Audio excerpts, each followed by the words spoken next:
Здравейте! Аз съм Йоанна от YouTube и сега ще направя вид рубрика за 3 неща, които обичам да хапвам през свободното си време или наистина по това време или принципно. Първото е млечен шоколад.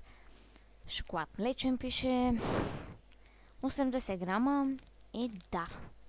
Той струва 1 лев, има го по всички супермаркети и обикновени магазини. И да. Второто са тези солети Златна Добруджа, на които пише Made in Bulgaria с българското знаме.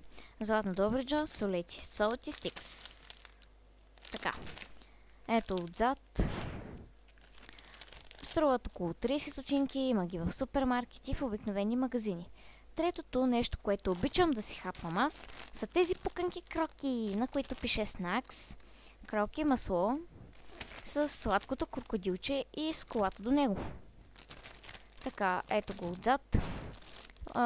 Тук пише идеални за парти, кино и телевизия, излет.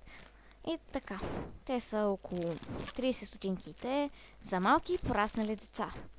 Това беше рубриката, моята първа рубрика и скоро ще кача и трета за 3 неща, които обичам да пия. Чао!